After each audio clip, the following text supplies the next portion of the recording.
정상회의 참석 어떤 의미가 있는지부터 말씀 좀 부탁드립니다.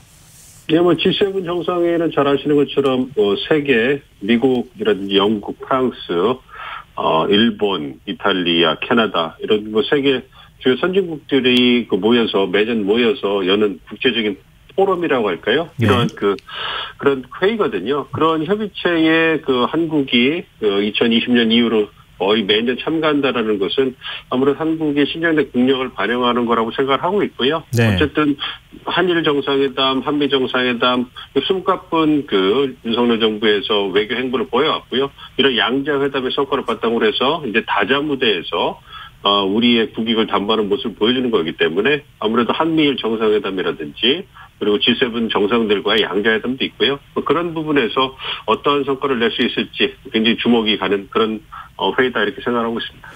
근데 많은 분들이 궁금해하시는 부분이기도 한데요. G7 국가 외에 지금 우리나라를 포함해 8개국이 초청받았잖아요. 그러니까 이 초청국이라고 하는 자격이 어떤 겁니까?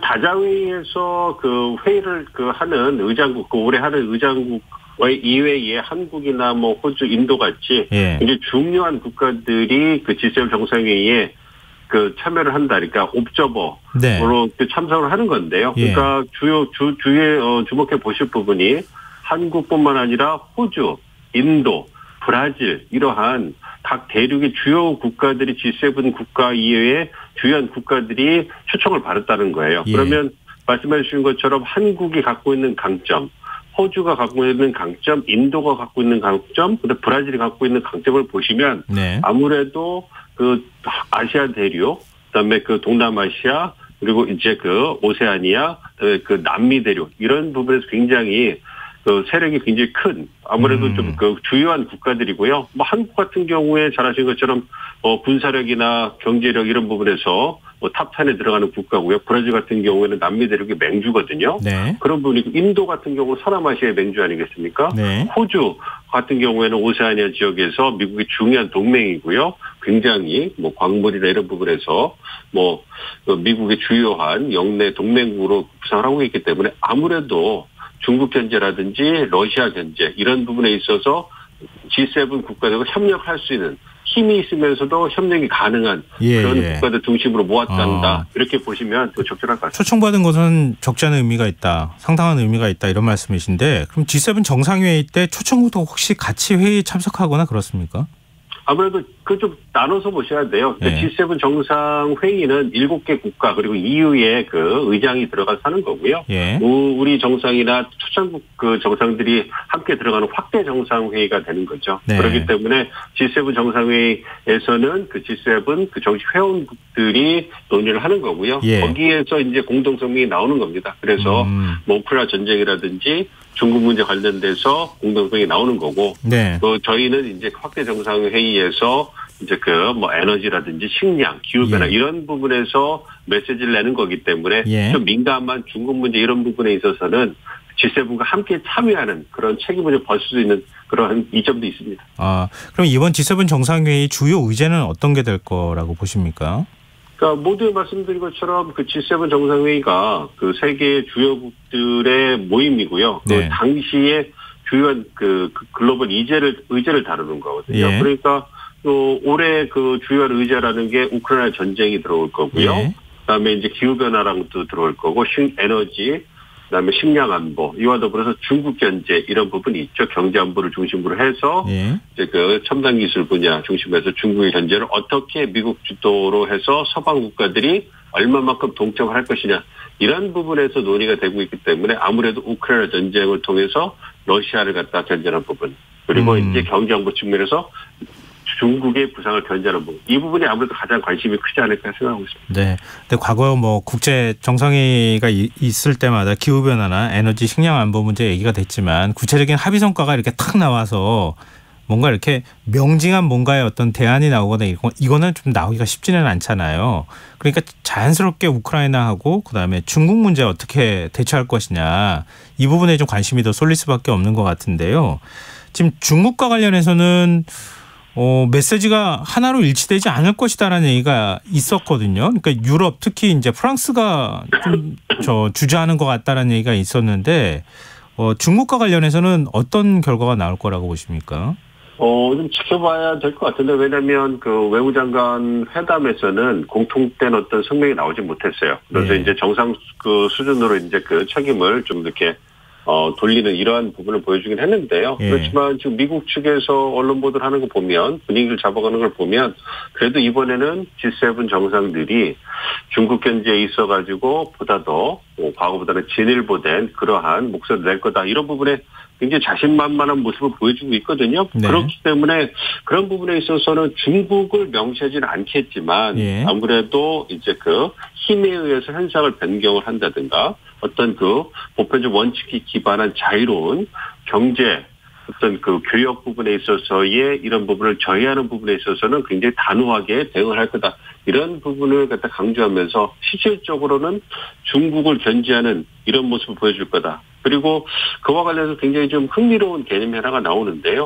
그 중국을 첨단 기술 분야를 그 중심으로 해서 디커플링, 탈동조화, 즉 어떤 미국과 가치를 공유하는 그 동맹이나 어떤 파트너 국가들과 함께 첨단 기술 분야의 공급망을 재편하겠다. 이래서 디커플링이라는 얘기가 많이 나왔었는데 요즘 그런 게 좀 변화가 좀 보이고 있어요. 그래서 나오는 게 디리스킹 이런 얘기들 이제 미국 행정부에 쓰기 시작했거든요. 그러니까 중국을 배제하는 건 아니고 중국이 가져올 수 있는 이런 위험을 피해나가겠다. 그렇기 때문에 그런 부분에서 좀 톤을 좀 다운시켜가지고 중국과의 관계를 유지하면서 이제 나간다. 이거는 아무래도 유럽이라든지 인도의 입장을 좀 반영하는 절충적인 모습을 보여주고 있거든요.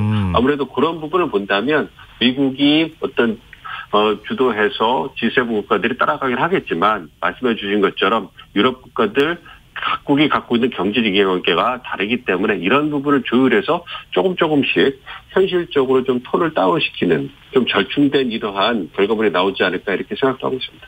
그런데 윤석열 대통령이 그동안에 대중국 굉장히 강경한 발언이라고 해야 되나요? 중국이 상당히 반발할 정도로 힘에 의한 현상 변경 얘기 언급한 거 하나의 중국 언급하지 않은 상태에서는 언급을 내놔서 중국 정부가 굉장히 반발하지 않았습니까? 그런데 지금 국제 흐름은 경제 문제는 조금 따로 떼서 좀 실리를 취하는 쪽으로 움직이는 거 아닌가 싶거든요. 근데 우리가 어떻게 해야 될 거라고 보십니까? 맞습니다. 말씀해 주신 것처럼 미국 행정부가 바이든 행정부가 중국과의 관계에 있어서 원하는 것은 경쟁을 하는 것이지 갈등이나 충돌하는 게 아니다 분명히 얘기를 하고 있거든요. 그러면 경쟁을 하는 부분이 어디냐? 모든 분야, 경제 분야에서도 모든 분야에서 중국과 경쟁하는 게 아니고요. 어떤 국가 안보에 영향을 미칠 수 있는 군사적으로 전용될 수 있는 그런 첨단 기술 분야에서는 경쟁을 하되 다른 부분은 굉장히 관계를 유지하겠다 이런 모습이거든요. 그래서 그런 부분을 좀 차별하고 있는 거예요. 그래서 우리 정부도 그런 부분에서는 분명한 걸 보여주고 있는 거예요. 그러니까 한국과 일본, 서방 국가들과 가치, 공유할 수 있는 가치를 바탕으로 해서 함께 움직이긴 하겠지만 그럼에도 불구하고 중국과의 관계는 관리하겠다. 그러나 이제는 국제 안보 환경이라든지 경제 환경이 변하고 있기 때문에 한국이 과거보다는 보다 분명하게 미국과 일본 그리고 서방 국가들과 함께 미국 주도의 공급망 재편 노력에 첨단 기술 분야를 중심으로 해서 하는 부분에 참여할 수밖에 없다. 안보 분야는 중국보다는 미국과 해야 되는 게 분명한 거고요. 중국과 우리가 안보 할 수는 없는 상황이니까요. 그건 저희 알고 있는 바인데요. 그러니까 중국하고 지금 구체적으로 대화를 하거나 그런 게 없잖아요. 우리 정부는. 아니요, 하고 있는 거죠. 그러니까 이 첨단 기술 분야에서의 어떤 간극이 벌어진 거는 불가피하니까 그건 중국이 받아들여야 되는 부분이고 말씀해 주신 경제 이런 부분은 계속 돌아가고 있는데 이 첨단 기술 분야에서의 어떤 갈등이 좀 부각되고 있으니까 이게 한중 간의 대화가 아예 없는 거 아닌가 이렇게 이제 의구심이 드는데요. 그렇지는 않습니다. 계속 한중 간에 얘기가 되고 있고 이제 간극을 좁혀가는 과정이다 이렇게 보시면 적절할 것 같습니다. 네, 이번 G7 정상회의에서 가장 주목되는 게 한미일 정상회담이 될 수밖에 없잖아요. 우리 입장에서는 한미일 정상회담이 열릴 수 있을지 만약에 열린다면 어떤 의제를 주요 테이블에 올려놓고 얘기를 할지 어떻게 보십니까?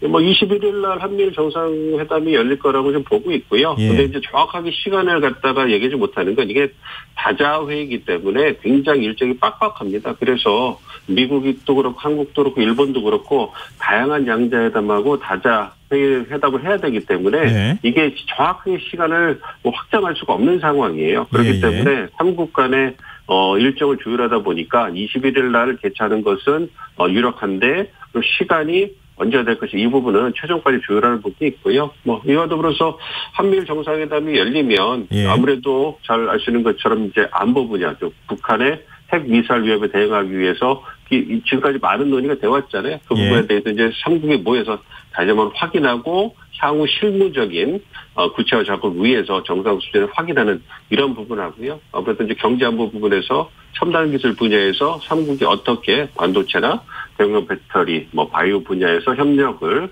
확대해 나갈 것이냐 이 부분에 대해서 지금까지 논의한 부분에 대해서 재확인하는 그러한 수순을 거치지 않을까 예상을 하고 있습니다.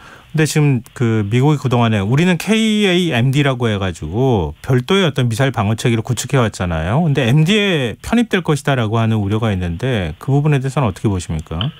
그 부분에 대해서는 지금 우리 정부에서는 그 분명히 선을 긋고 있는 부분이고요. 그래서 한미일이 이제 북한의 핵 미사일 위협에 대응하는 부분에 있어서는 미사일 정보를 공유한다. 이 정도에서 분명히 선을 긋고 있거든요. 말씀해 주신 MD 체제에 편입하게 되면 한중 관계가 굉장히 어려워지기 때문에 이거를 우리 정부에서 원하지 않고 있습니다. 그렇기 때문에 미사일 경고 정보를 공유한다.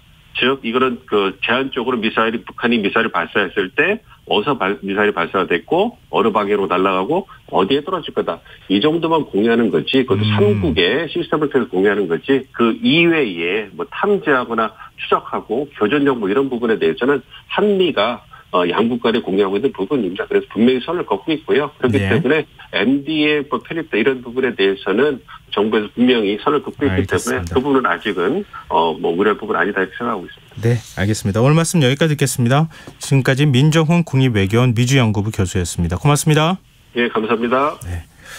KBS 1라디오 김성환의 시사야 1부 순서 여기서 마무리하겠습니다. 2부에서는 화제성 뉴스 등을 살펴보는 밤참 뉴스 스크린 음악 다방 순서가 기다리고 있습니다.